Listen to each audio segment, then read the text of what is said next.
L'heure est grave, Paul Biya sur le point d'être évacué. Le 20 mai 2026. Palais de l'Unité. Yaoundé.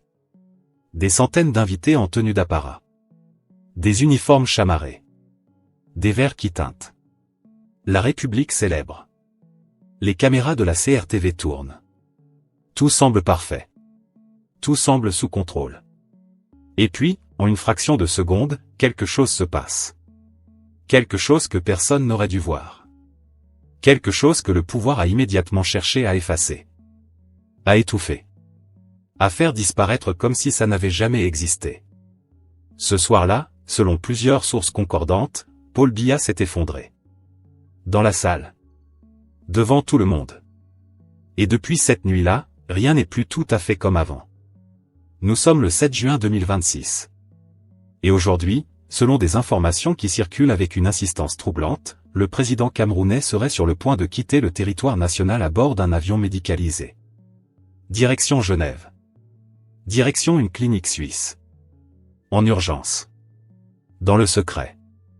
Ce qui se passe en ce moment au Cameroun va bien au-delà d'un simple déplacement à l'étranger. Il s'agit, selon plusieurs lanceurs d'alerte et analystes, d'une évacuation sanitaire. D'une course contre la montre. D'une décision arrachée à un homme qui, jusqu'au bout, selon ses sources, a refusé de partir. Restez avec nous. Parce que ce que vous allez entendre dans les prochaines minutes pourrait changer votre façon de comprendre le Cameroun. Et peut-être même, l'Afrique. Partie 1, contexte tes faits le soir où le palais a tremblé. Pour comprendre ce qui se passe aujourd'hui, il faut revenir en arrière. Pas des décennies. Juste quelques semaines. Le 20 mai 2026. Fête nationale de l'unité. Comme chaque année depuis des décennies, le Cameroun se met en scène. Défilé militaire. Discours solennel. Drapeau au vent. Le rituel immuable d'une république qui a élevé la mise en scène au rang d'institution. Au palais de l'unité, la réception du soir est un moment solennel. Les ambassadeurs sont là. Les membres du gouvernement sont là. Les dignitaires du RDPC, le parti au pouvoir, sont là. Et Paul Biya, 93 ans selon l'état civil officiel, un âge que certaines sources contestent d'ailleurs depuis des années, Paul Biya est là aussi. Comme toujours. Debout. Souriant. Invincible. C'est du moins ce que l'image officielle veut montrer. Mais ce soir-là, selon plusieurs témoins dont les récits ont été relayés par des journalistes indépendants et des lanceurs d'alerte, le rideau s'est déchiré. Brutalement. Selon ces sources, le président de la République a subi un malaise au cours de la réception.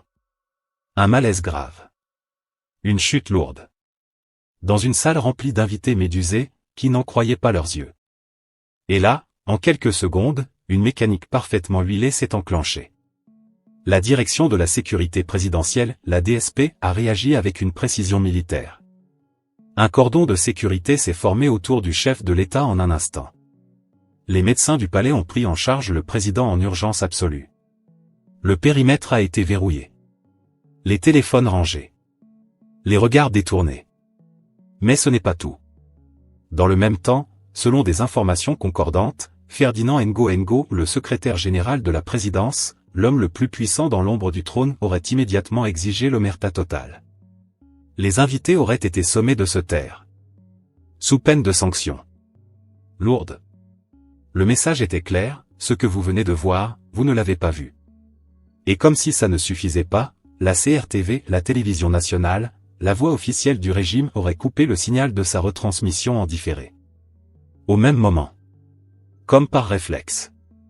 Comme si quelqu'un, quelque part, avait les doigts en permanence sur le bouton d'urgence. Et pour tenir la salle, pour maintenir l'illusion, c'est Chantal Biya, la première dame elle-même, qui se serait retrouvée à jouer les maîtresses de cérémonie de l'urgence. En exhortant les invités à continuer la fête. À danser. À sourire. À faire semblant. Pendant que quelque chose d'inédit venait peut-être de se produire dans l'histoire du Cameroun moderne. Depuis ce 20 mai, Paul Biya n'a plus fait d'apparition publique significative. Et cette absence, dans un pays où le chef de l'État est l'alpha et l'oméga de la vie politique, où sa simple présence physique est un acte de gouvernance, cette absence parle. Elle crie, même. Sans prononcer un seul mot. Mais attendez. On n'est pas encore arrivé au cœur du sujet. Partie 2, le conflit, l'homme qui ne voulait pas partir. Paul Biya est au pouvoir depuis 1982. 43 ans. 43 ans à la tête d'un pays de plus de 28 millions d'habitants. Un record absolu. Un record qui, selon plusieurs observateurs internationaux, n'est pas un titre de gloire, mais une anomalie historique. Une anomalie que le temps, inexorablement, est en train de corriger. À 93 ans, Paul Biya est aujourd'hui le chef d'État en exercice le plus âgé du monde. Plus âgé que certains États africains eux-mêmes. Et depuis plusieurs années, les questions sur son état de santé réel reviennent avec une insistance croissante. Des séjours prolongés en Suisse. Des absences inexpliquées. Des apparitions publiques de plus en plus rares, de plus en plus courtes, de plus en plus millimétrées. Mais cette fois, quelque chose semble différent. Quelque chose a changé. Selon Paul Chouta, journaliste et lanceur d'alerte reconnu pour ses informations sur le cercle présidentiel camerounais, la situation serait désormais critique. Selon lui, le président ferait face à des problèmes de santé persistants depuis le malaise du 20 mai. Un état qui ne se serait pas amélioré. Un état qui aurait finalement contraint son entourage proche à prendre une décision que tout le monde, dans les couloirs du palais, redoutait depuis des semaines, organiser l'évacuation. Et ici, il faut s'arrêter sur un détail qui change tout. D'après ces informations, ce voyage prévu ce dimanche 7 juin 2026 n'est pas le premier essai.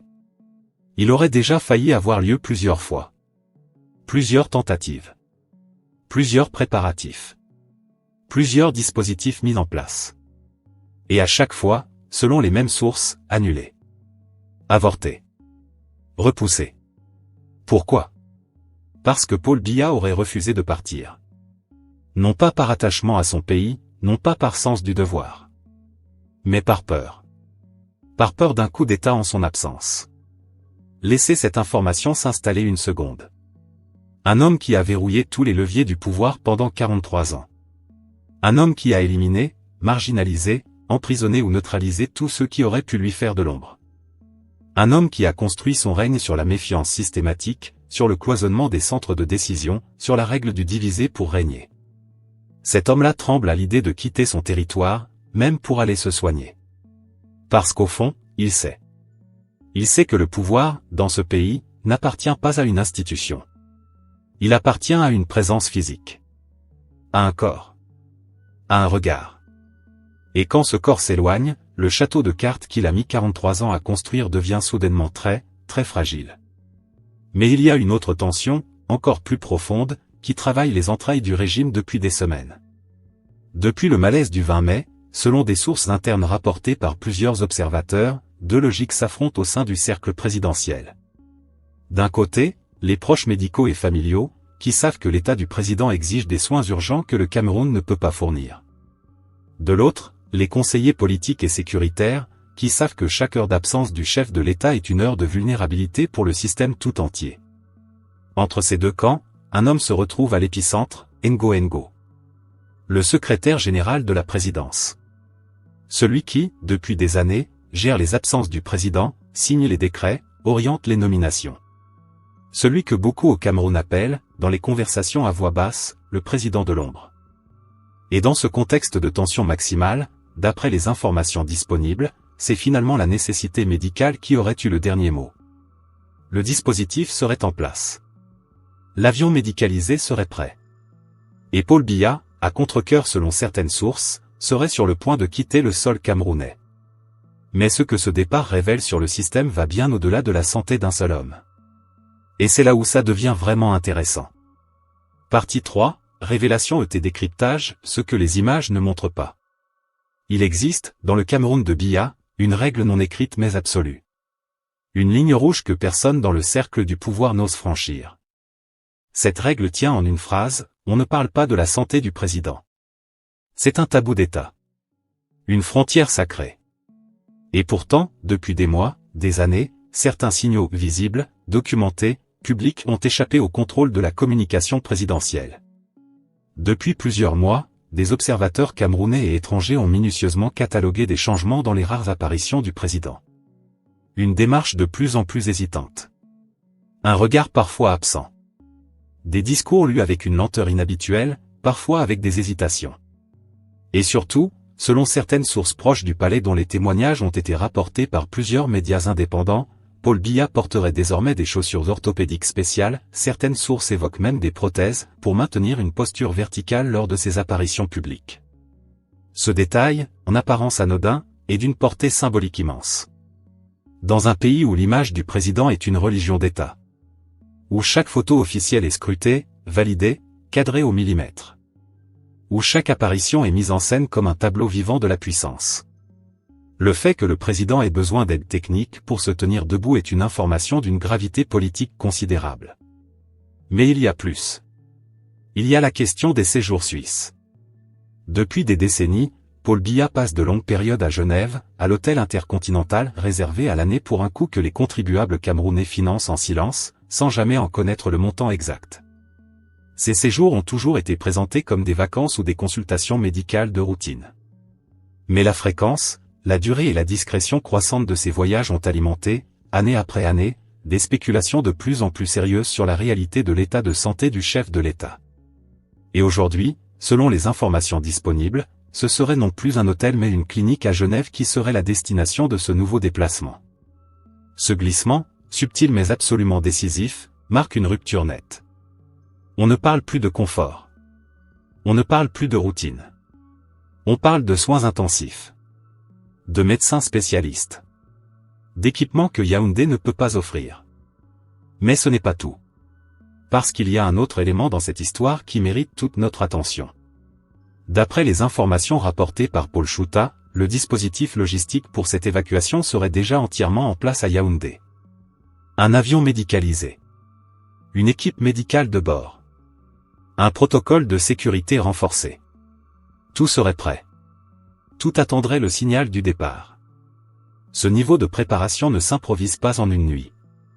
Il ne correspond en rien à un voyage diplomatique ordinaire. Il correspond à une urgence planifiée. À une opération médicale habillée en déplacement présidentiel, organisée dans le plus grand secret par un système qui a toujours fait de l'opacité sa première et dernière ligne de défense. Et pendant que tout ce dispositif se met en place dans les coulisses, que se passe-t-il à l'extérieur? Qu'est-ce que le Camerounais ordinaire voit? Qu'est-ce qu'on lui dit? Rien. Le silence officiel reste total. Aucun communiqué. Aucune déclaration. La machine de l'omerta tourne à plein régime. Comme si de rien n'était. Comme si le pays était gouverné normalement. Comme si le capitaine était bel et bien aux commandes.